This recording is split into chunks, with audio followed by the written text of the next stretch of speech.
So I guess I'll start it off again. It's all that yours. was a beautiful introduction. I'm here to talk about Airman, the CEO, from the Boardroom to the Boardroom. And this is a book that I released in April of this year. It actually was the first book that I actually wrote. And I wrote the book for many reasons. One of the reasons was I've had a wonderful career, and it's so contradictory in looking at it compared to where I was prior. And I'm gonna jump back real early, then I'll move fast forward a bit. So I graduated high school with a 1.4 GPA, underachiever, you know, and then I was a teenage father right out of high school. So there wasn't much promise if you looked at this individual coming out of high school. So then when I would run across individuals who would see me like wearing a suit now, talking to wonderful people at this wonderful institution, they would go, that's not the guy I remember. Okay, and even when I joined the Air Force, because I was a teenage father. I went in a couple years after my son was about 14 months old. I joined the Air Force because I needed direction, needed guidance. And so when I was in the military, like many young men, I had a job. I worked in the boiler room. And so that was my job pretty much during the day, unless we were training for something. And so for individuals who knew me in the military, they remember me working in the boiler room. So then when they would run across me with social media, and there's been this transformation, they would say, well, who was this guy? Because the last time I saw you, you were working in a boiler room. Now you on this board, now you in these magazines. And so what happened in between? We need to fill in that gap. And so that's one of the primary reasons why I wrote the book. And so thinking of the concept of what's the theme of the book, I wanted to say what's had one of the most significant impacts on my growth and development, which was the military experience. And how can I take that experience and relate it in a way that people can take from this and apply it to their lives to achieve their goals? How do you change your life? How did I go from the boiler room to the boardroom? Well, during the military, there's as many steps you go before you change your life as you make a decision. Number one, you make a decision of what and why you want to commit to something. And then you prepare to do it. And that's the basic training phase. And then you learn more about the steps of what you need to accomplish through what we call tech school. And then after you complete tech school, you're assigned to a permanent party. So at that phase is when you've made it through all these different struggles to achieve some level of success, and that's when typically people become what? Complacent. And what happens when complacency is sometimes you revert back to old habits, or you become stagnant and you don't feel that you've achieved everything that you hoped out when you set out in the beginning. And so from that, we talk about dealing with doubt, we talk about dealing with distractions when you're trying to change your life. I have a chapter called dealing with the 3 Ds, which are death, divorce, and disease. So along this journey, you know, I was divorced. My father passed my first semester in law school. My father was my closest mentor, my best friend. And sometimes when we have, life happens to us on our journey, we lose our why. So how do you redevelop and get your why 2.0 to continue on your goals? Because as sometimes insurmountable things or seemingly insurmountable things happen to us, we get stuck. And I'm pretty sure if you think about individuals who may have said they wanted to accomplish something, that's when the distractions and sometimes the dangers come, and that's when people start to give up. So how do you power through those things? So I address it in the book. And also talk about the honorable discharge portion of the military service, is when you've made it and you realize you've accomplished everything, but you realize now there's further to go.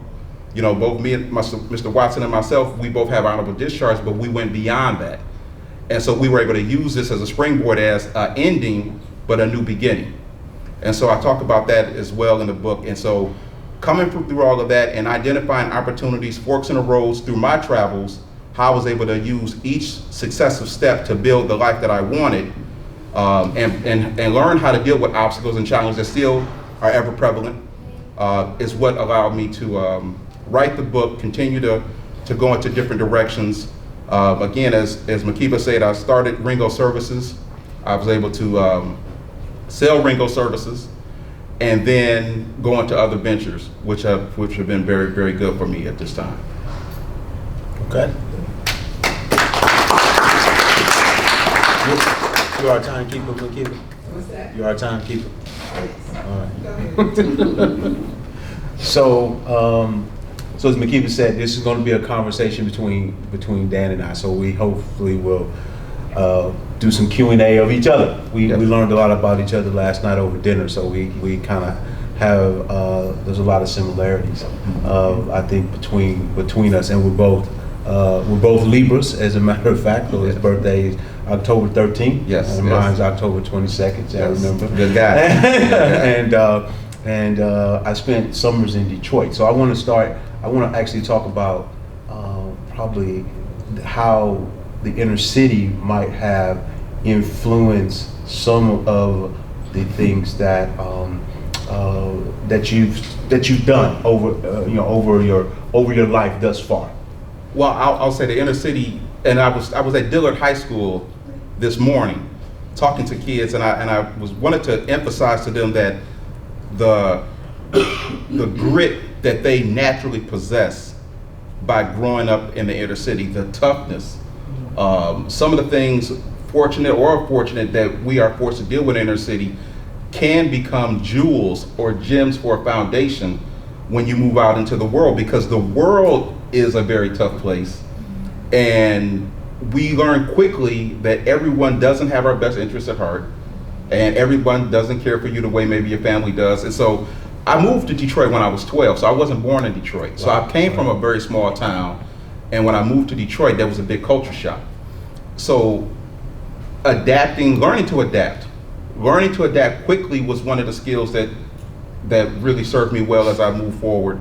Going to public schools in the inner city, it was not as culturally diverse, but it was diverse in thought. It was diverse in background. It was diverse in status. So it gave me a pretty broad perspective on the world that benefited me well as I moved forward. Okay. So I grew up in St. Louis, so very similar to Detroit, and I used to spend my summers in Detroit when I was a teenager. So very similar backgrounds, adapting. Exactly. So I certainly can appreciate the change and what you have to do to make it through. So when you look back, and we talked about this as well, talk a little bit about the journey, and that how what you think about, how you relate that to where you are now and where you continue to go in your career. So with anything, when I look at any endeavor that I'm going to undertake, I look at, number one, what is going to be required? What skills do I need to accomplish this goal? That's the first thing I think about. And as a CEO, you look at, your number one job is to identify talent. That's the number one job of any CEO, and I'm asked that question often. And so my thing is, who do I need along this journey? What team do I need to build in order to accomplish this goal? Because nothing done great can be done alone. So I started to look at, who do I need to fire? Who's currently within the circle that I need to let go that's not going to be beneficial to me moving to this next phase of my life? And so the more often you do that, the better you get at it, the quickly you can decide who that is. And so when I look at the journey, I'm always focused on the journey. I'm never really as focused on the destination. I have the destination in mind, but the destination may change. And I think oftentimes when people are so focused on a particular destination, if they don't hit that destination, they feel like a failure. When really the destination may be something that's modifiable or adjustable. And so I'm always focused on the journey. Who do I need? What skills do I need? How am I preparing? What am I learning? How am I integrating what's going to be needed for this journey? And how am I tracking my progress? So for folks out here who might be interested in starting businesses, or might be in a boardroom now and want to be the CEO, and might be in the boiler room, what would you say to them specifically from the book?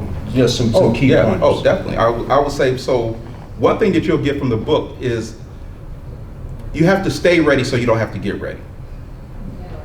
You have to stay ready. And oftentimes the window of opportunity is it opens and closes. And so I would say you want to be slim enough to slide through it when it opens, because it's not going to stay there. So in my particular journey, I was never thinking about being an entrepreneur. That was not my goal. I was not the type of young person, child that thought of owning businesses or growing up and owning businesses. That was not my thing. However, I had an entrepreneurial spirit to whatever I was doing. I took pride in what I was doing. So when I worked at even fast food, I took pride in being a great fast food worker. I wanted to be, if it was being fast to get a McDonald's, a Big Mac out, I wanted to be fast at that. If even when I was in the military, I took pride in what I was doing. So I think when you take pride and you build those skills, you make yourself as much of an expert at what you're doing, then you become ready when opportunity comes and you be able to identify opportunity. And I always define an entrepreneur as not as someone who owns a business. An entrepreneur is someone who is able to identify opportunity and exploit it for their monetary gain. So when the opportunity came, I was speaking with the CEO. At this time, I was the chief operating officer of a company.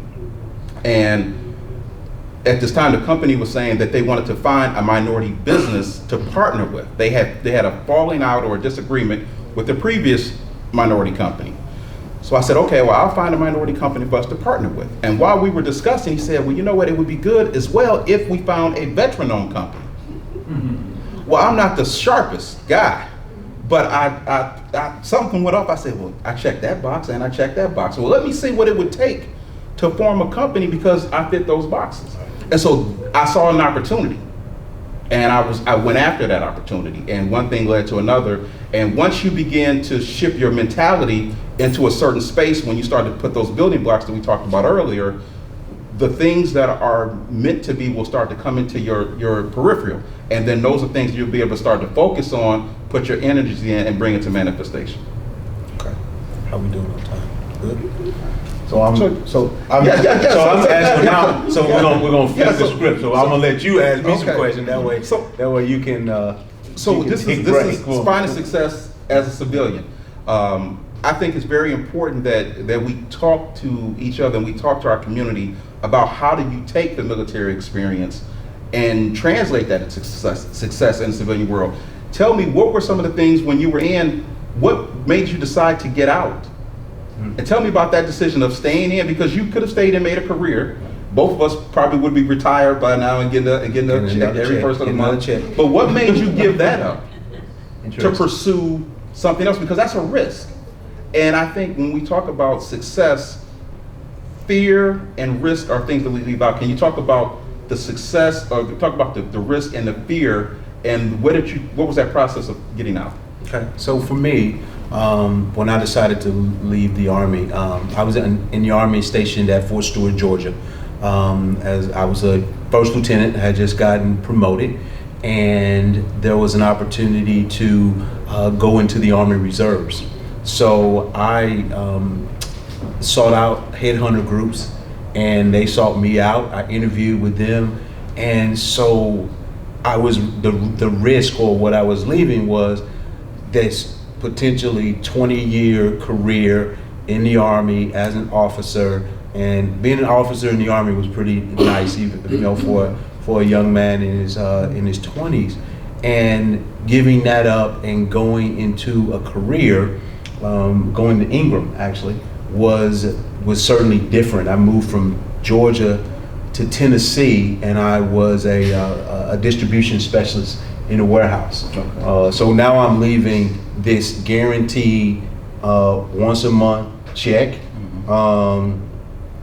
housing paid for, meals paid for, and travel, all of that, to go work for a company that was at will.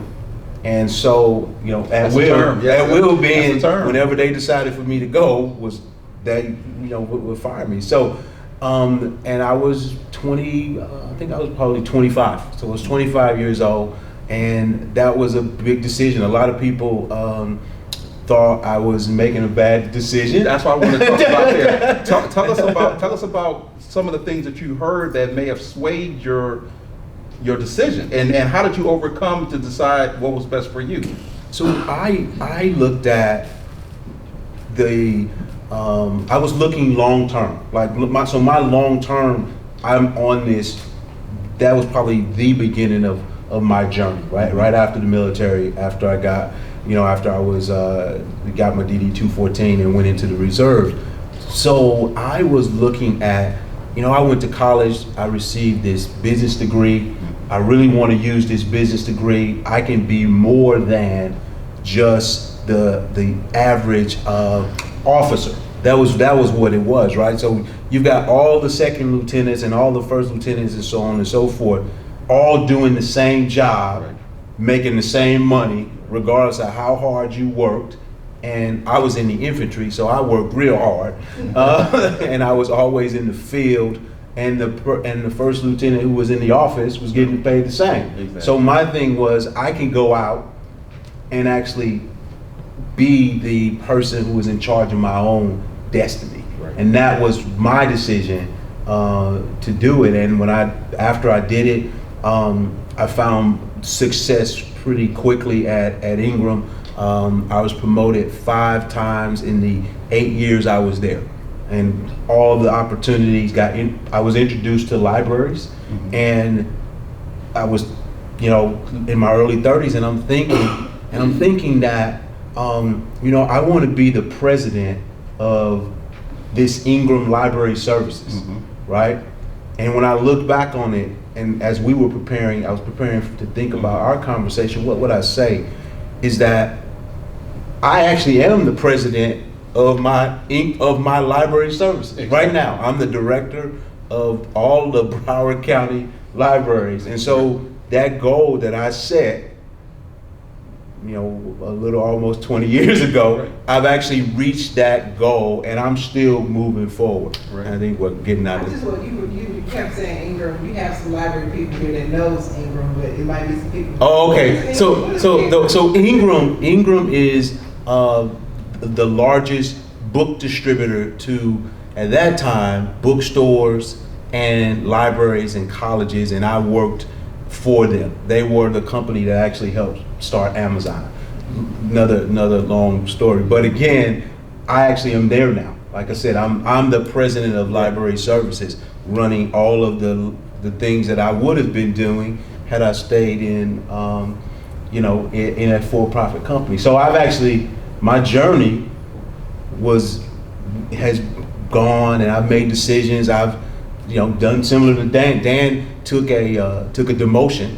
I read the book. Yeah. So he took a demotion and actually learned some things and then moved up. I actually did something similar in my career, where I was in a warehouse manager, mm-hmm, running the operations, and I decided to take a demotion more or less to move into sales. And so making those types, and then a year later was promoted to national sales manager. But how do you deal with overcoming the fear of making that change, and family and friends who tell you, because everybody wasn't supportive of that decision, I'm sure. Correct. I'm pretty sure there were people that told you you're making a mistake. You ought to be happy, number one, being a first lieutenant in the Army. You should be happy working at the warehouse. So how did you get comfortable with jumping? Because I call it it's a bug. You get bit by the jump bug. How did you get comfortable jumping? Well, I must have the bug in my pocket, because I jumped a lot, I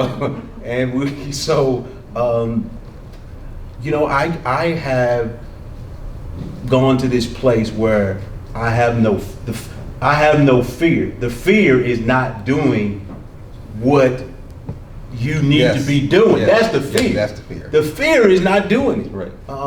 Taking risk. I love the risk. Is that innate? Is that with definitely you, or is that something you learned? Because everybody doesn't have that. I can't say that I had that. I think I've learned it. But can you say, is that something that you've always been that way, or you just become more comfortable doing it? Because people, when I talk to them, hearing some of these stories, hearing your story, they say, well, I can't do that. I think it's partly innate. Okay. Even as a kid, I would do things, I went to, even though I grew up in the inner city, I went to a desegregated high school. Oh. So I traveled from the city of St. Louis every day on a 90-minute bus ride, 45 minutes to school and 45 minutes to home, to a entirely different neighborhood, right, in the suburbs. Right. And so I made that decision. So when I was a kid, I would go home and basically, and my wife is here, and she would hear my mother say this. I would tell my mother what I wanted to do. This is what I want to do, and so she would let me do it, or not stop me. And actually, that's how I ended up in the military the same way. When I was a junior in high school, and I decided to join the Army Reserves. So I actually attended basic training the summer between my junior year of high school and my senior year of high school. That's discipline. And I came back from that, and I was, I'm come back. I was, fit and trim then, but I had my military cut, my boots, and my recruiter came to me and said, you could be an Army officer. You've got the discipline, you could do it. And I played football, so I wasn't even thinking about the military as a career. Right.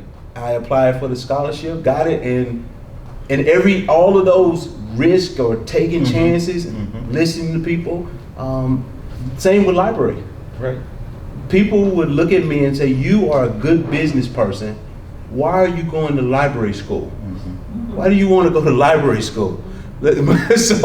So I went to library school, finished in 15 months with a newborn, had a newborn, and got that done. And then I said, okay, I finished library school. Now I want to be a library director. And I had never worked in a library before. I had only worked in business. The first job that I had in libraries was at the National Agricultural Library as a GS-14. Oh, wow. That was my first library job. So I never worked. That's pretty high up. Yes, yeah. Right. So, and from there, I went to Queens Library, and I was there for 5 years, and I had 4 positions in 5 years. And when I left there, I was the chief operating officer, and now I came to Broward County. So that is.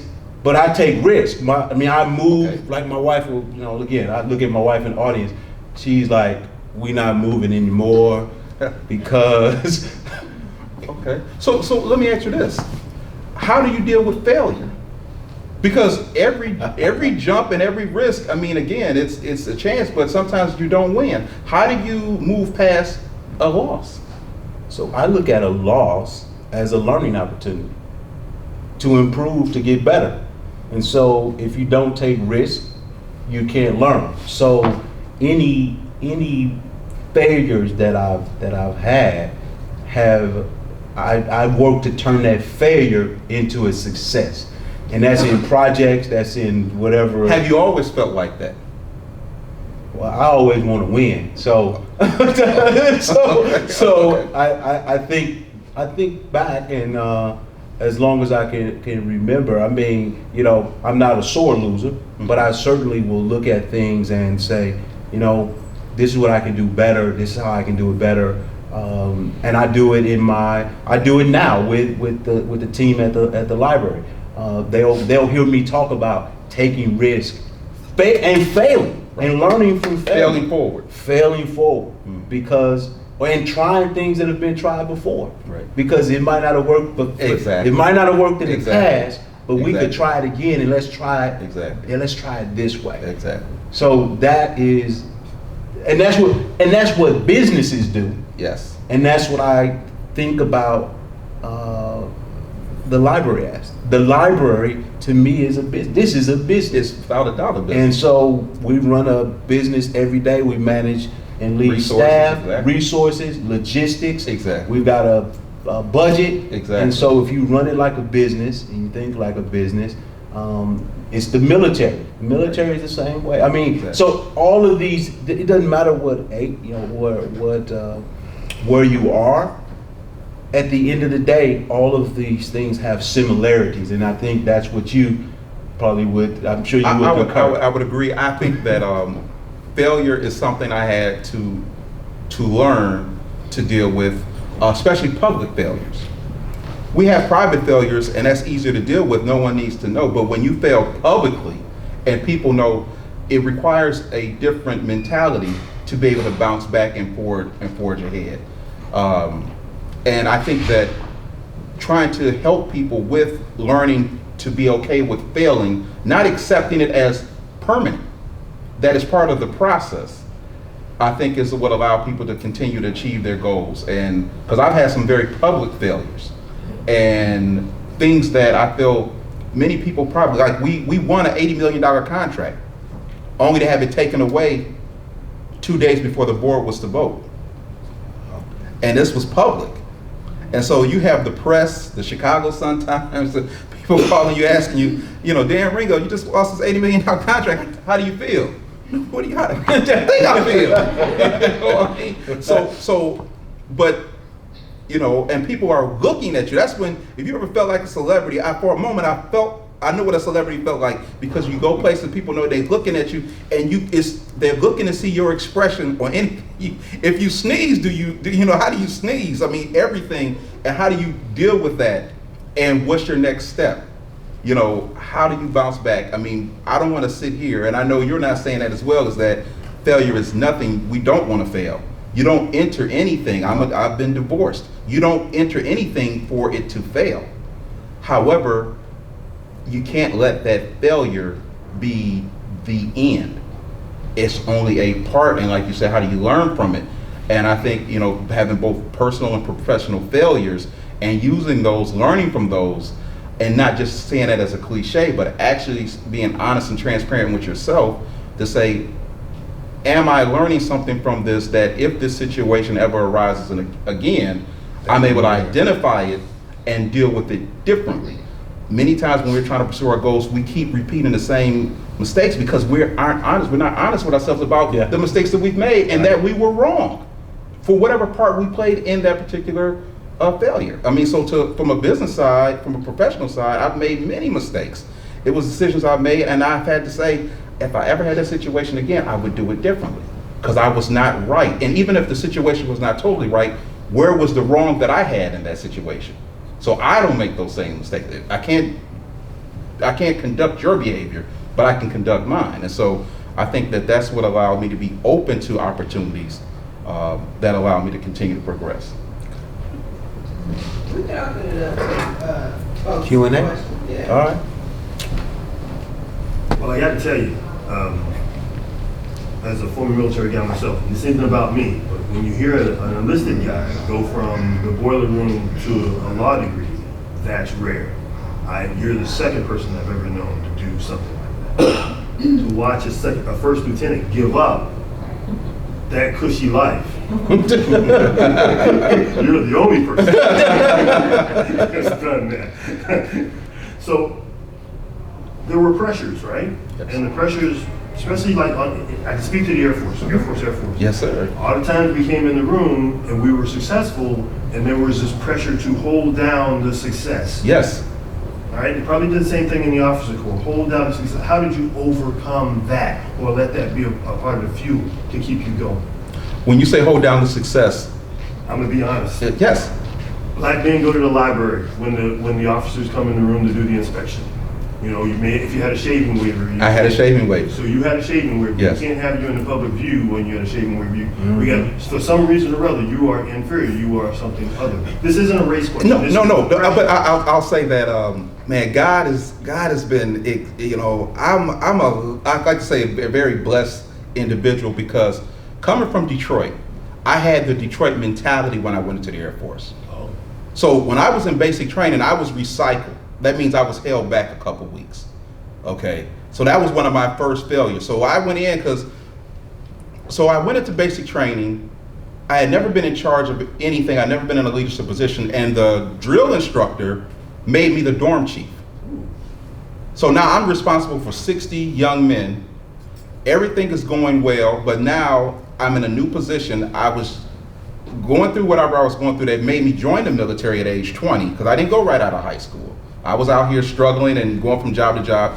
And so when I was dorm chief, and now I'm a leader, things are going well. Now doubt and insecurity steps in, because this is new for me. I'm not used to things going well. I'm not used to being a leader. So I quit. I went there and resigned to pressure of being in this successful position. I said, it's going to go wrong. Something is going to happen. And people started to tell me, if anybody's seen the movie Hollywood Shuffle, they started to tell me, man, you know the dorm chief is the one that get recycled first if something goes wrong. You sure you want to be the dorm chief? So I let that, and I quit. And guess what happened? I spoke into existence the very thing I didn't want to happen. And we do that often. We speak into existence the very thing. So fast forward, when I'm at my permanent party, I'm in Montgomery, Alabama. I'm in the deep South. Because really, people up north don't consider Florida, like, we don't consider the South. We consider South like Mississippi, Georgia, Alabama. That's the South. This is beautiful. I'm like in paradise. It was snowing when I left. I'm saying palm trees. When we think of the South, we don't think of palm trees and ocean. No disrespect to my people from Florida, I love it here. But I had some sergeants that were right along the line of the Old South. Mm-hmm. But then I had a commander who saw something in me and took a liking to me. And then I started taking classes immediately for my associate's degree, and I was in class with the first sergeant.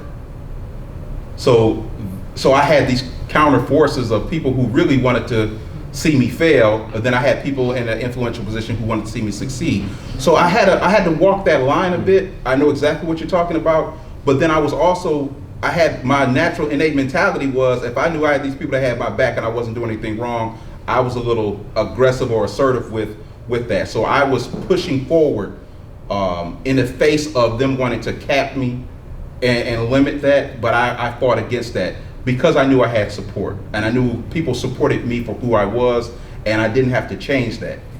And that's what allowed me eventually to get out a few months early to take advantage of the apprenticeship program. I got an early out a few months directly from my commander.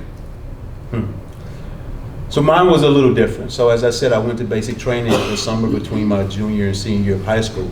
So I actually started my military career as an E2. So I was enlisted first. Then I went through ROTC and I became an officer, which actually helped me relate better to my enlisted soldiers when I became a platoon leader. So when I decided to leave active duty, because I did go into the reserve, so I completed my reserve time. So my battalion commander was an African American infantry, hardcore, colonel, right? And so my company commander, he was a white man, and he signed the paper, he signed my forms.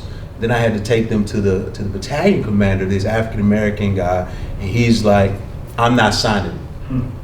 He's like, I'm denying it. So he denied it. He denied it.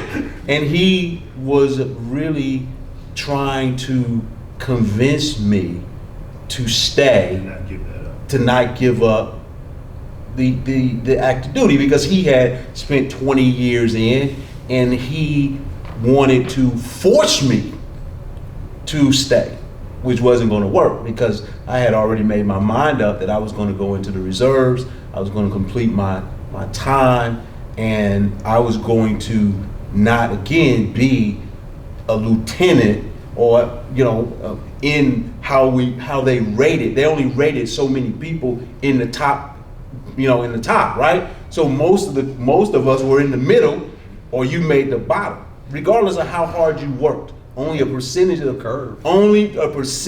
people were going to be at the top, and I knew that. So I went to the brigade commander, who is over, bigger, and I walked in his office, and he said, Lieutenant, is this what you want to do?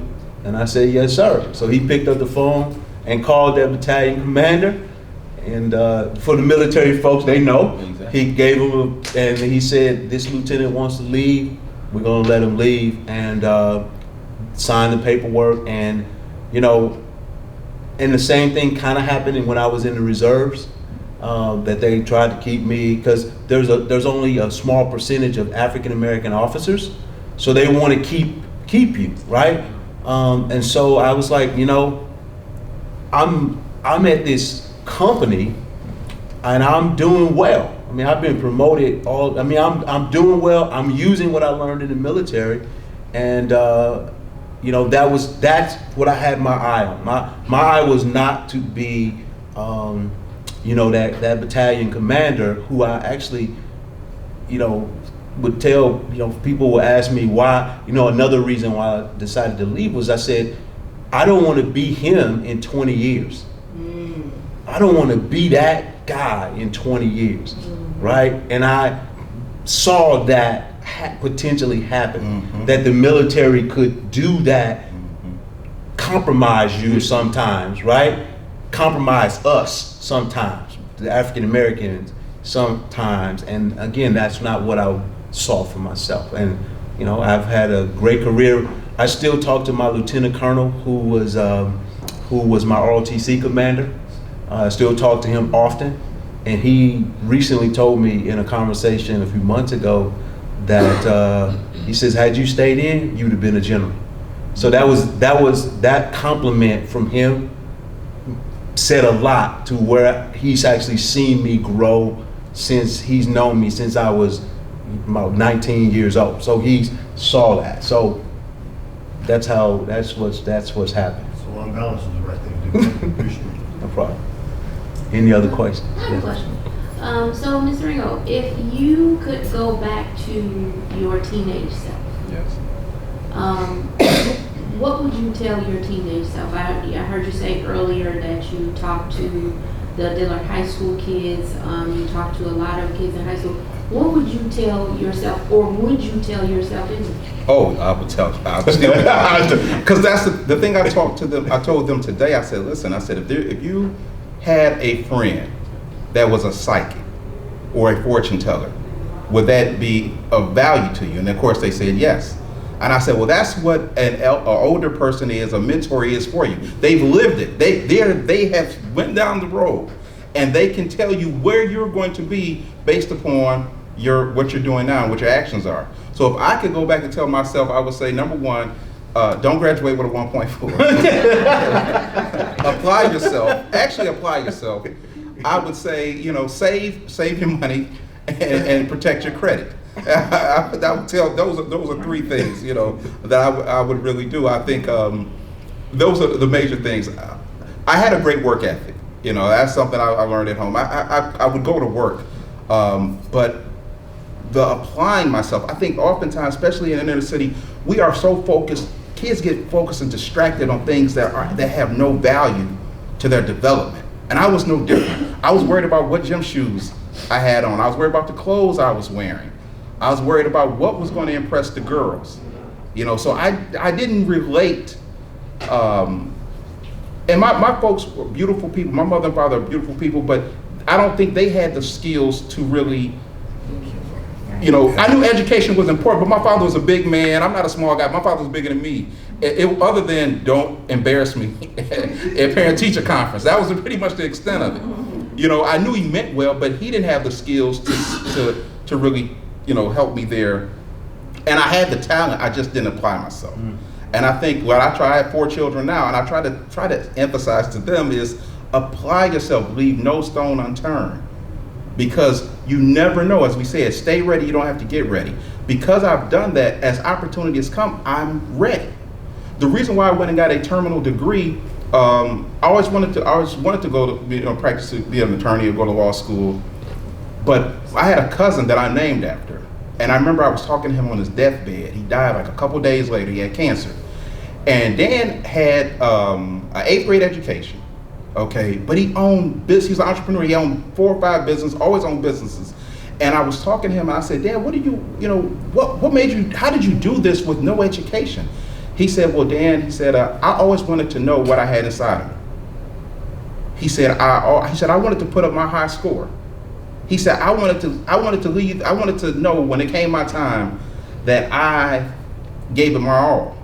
And that left an indelible mark on me, because I said, man, how many people are walking around that can say, because we all got to go.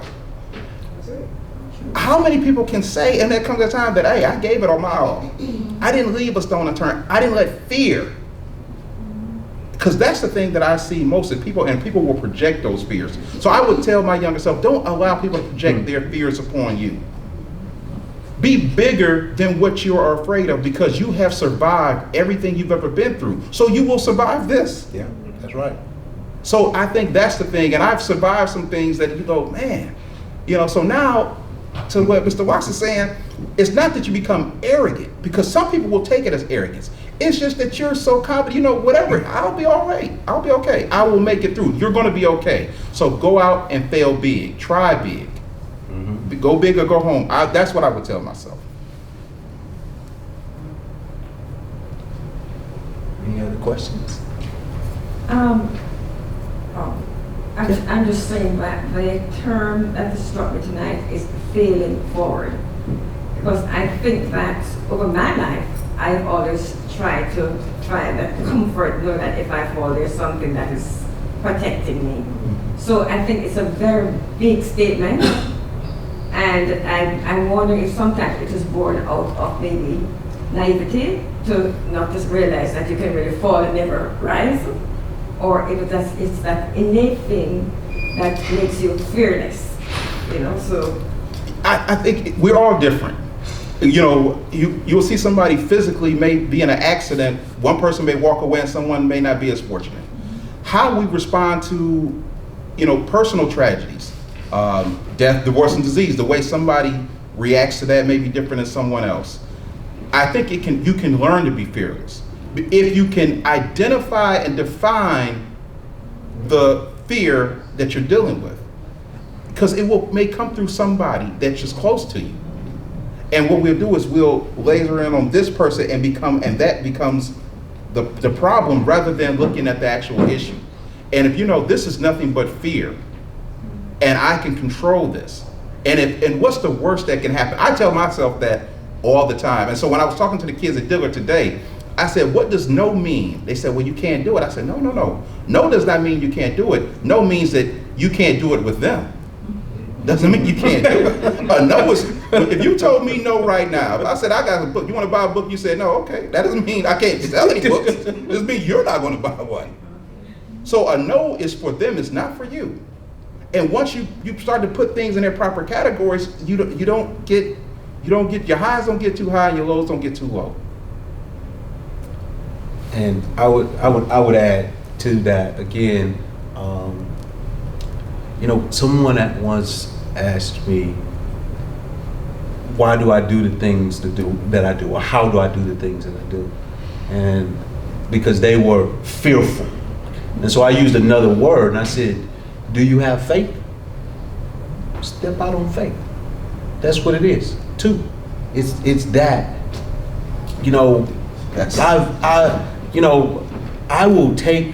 I've taken jobs I ain't have any clue how to do. Literally, when I took the job at Queens Library, remember I said my first library job was a GS-14. My next job was, they didn't even have the job written down on a piece of paper. They said, this is what we think we want you to do, how we want you to do it. I was living in Maryland. I stepped out on faith. My wife too, because I had to convince her. Right. We left Maryland and moved to New York City on a job that I did not really know if I could do. Never did it before. Never did. It was a new job. It wasn't even a job description. Right. I took that job, and I made that job mine. I said, this is what the job is now going to be. I defined the job. And then they said, oh, you did this so well, we're going to give you a promotion to another job that the same way. And even the Chief Innovation Technology Officer job, that was a job that they made up. So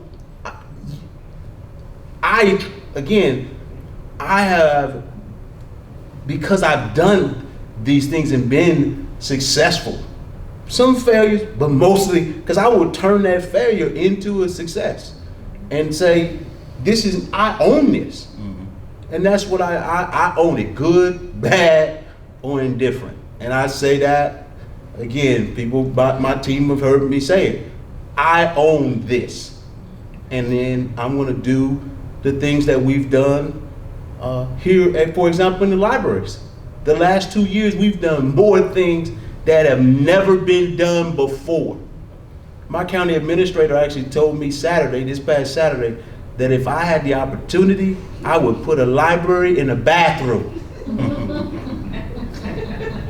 Because she knows that there's this little job description you got on a piece of paper, that's nothing to me.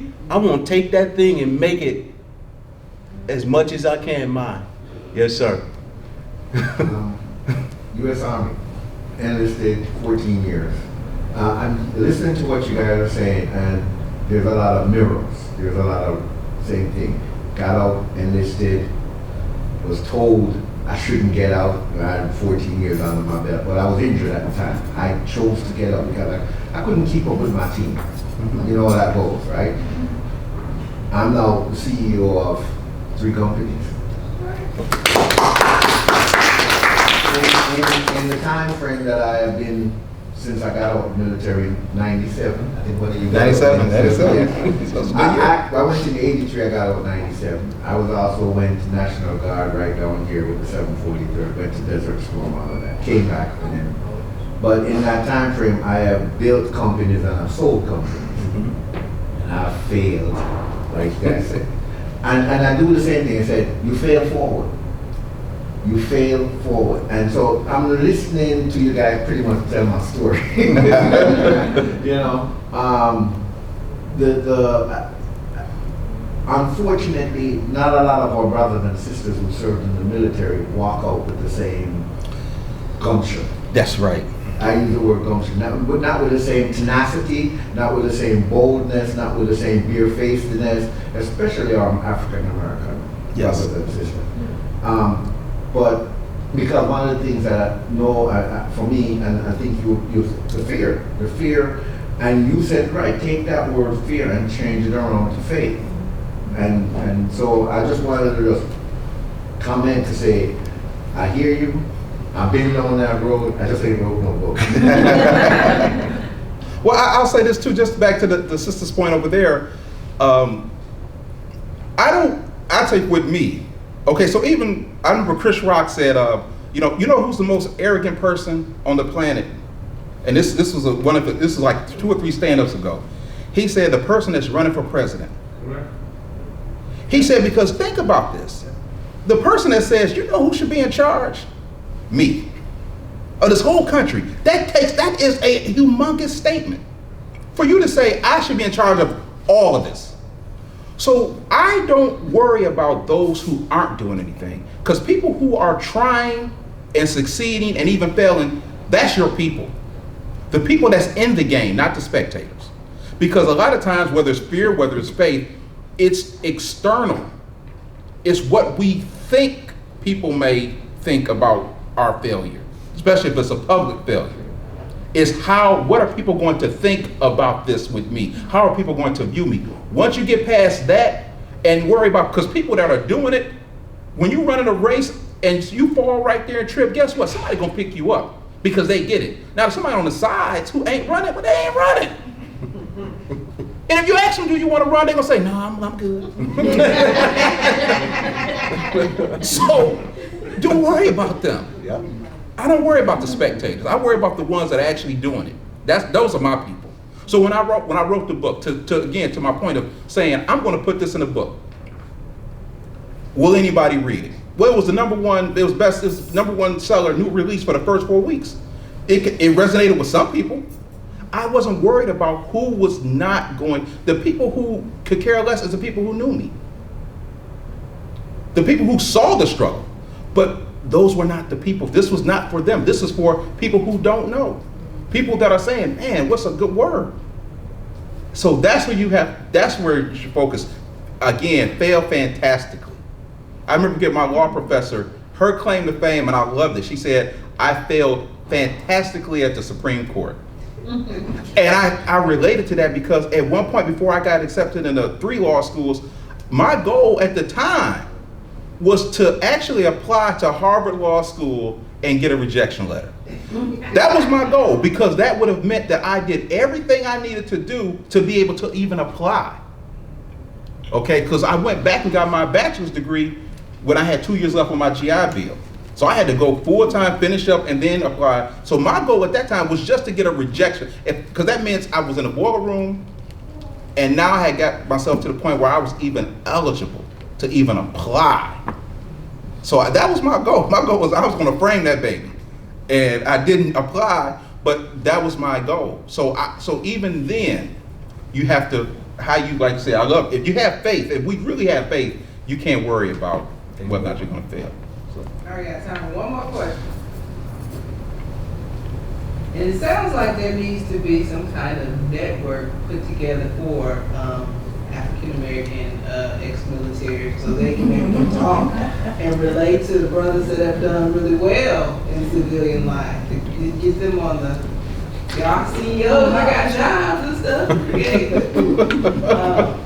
One last question. Okay. Yes. So, what kind of help is available for those guys that have spent a lot of time in the military that haven't done very well? What kind of support is out there for them? Well, some of the things that I know, and again, I've been removed from veteran stuff probably for about 15 years, but May I yeah, go ahead. I'm well connected with the VA. The VA has a lot of programs that are available. They have, and again, it depends on, some are entitlement programs. I mean, you're entitled to it because you're a veteran. Some are, if the veteran is disabled, whatever level of disability they have the VEEP program, they have the voc rehab program where they can go back to school. They can get a degree, depending on what they want to do. So there's a lot of programs that the VA has. The problem that is out there is that the moment you say VA, people think of VA that they see in the movies from the 60s and so forth. The VA, thanks to Barack Obama, is a whole different machine today. So if you know someone who's a veteran, whether they're disabled or not, convince them to go to the Department of Veteran Affairs. That's the first step. They don't have to be disabled to get benefits. There's a lot of stuff that's available for veterans, whether they're disabled or not. Here's one thing. Any one person who's a veteran in the state of Florida can start a business and do not pay business tax. I'm moving to Florida. It's a state statute. It's in the state statute. Give me a little side 2 key. years ago, the state of Florida said, you can start a business and start a business. Go to the city and say, I want a business license, and you get your business license for free. They did not do it though for filing corporate paperwork. But you start the city of Fort Lauderdale, you go downtown, you show them your DD 214, they set up your business. Male or female, it doesn't matter. You're a veteran, you can do it. Two of my companies, I don't pay, because they're still located in Fort Lauderdale, I don't pay the business tax for it, which is it's small, it's 150 something a year, but still it's 150 something I keep in my pocket. Some taxes you don't pay at all. I don't pay some sales tax and housing tax. When you're buying a home, the tax, you're exempt as a veteran. There's a lot of benefits that yeah, lots of benefits. They just don't know it. And the county has the county also has Veterans Affairs offices as well. That's very, very, very helpful. Mission United. Mission United is another Great source Yeah. of information. They provide a lot of, the first steps to get you where you need to go. So do you find that these people don't actually use the resources, or that the information is not out there? What is? Okay, so I'm going to give my own story. When I first left the military, I would want nothing to do with the military. It was like, that's a chapter of my life. Close the door and you walk away. That was 97. 2009, my own brother who's Navy came to me and said, hey, so what's your check? I'm like, what you mean my check? He said, did you get injured? I said, yeah. He's like, so where's your check? And I'm like, well, there's no check. He said, are you connected with the VA? I said, nope. She said, go see, talk to them. My own baby brother told me to go talk to the VA. Now they rate me 70% because I also have PTSD. Didn't even know I had it. So you have a lot of people walking around with these things, don't know they have it. So it's because someone said to me, go back to the VA and have a conversation. And I never wanted to walk into a VA hospital. Because I walked into one right after Desert Storm and the smell was really, really, really, really bad. But I know go to the VA this morning, I was at the VA. So it's anyone you know who's a veteran, you have to talk to them. Because a lot of them have that same mindset. I'm done with the military and I walk away. But the military, the VA is made for the veteran. And they don't know that they have benefits. There's a whole lot of benefits that are there that roll over into the city, roll over into the state, roll over into the county. That has nothing to do with the federal government. The cities and the states, the counties, they're doing stuff. But if I may add, it's universal. So what I like to take what he's saying is, what happens with a lot of brothers, and people in general, if an experience has made you bitter, you don't want anything to do with it. Not understanding that there's something that, I tell people I spent 4 years in the military, but I've gotten more out of that than I ever put in. I've been out 22 years. So I'm still reaping the benefits. Okay. But so it's a mindset. And if there's some challenges there, then we have to get people help to deal with those challenges first.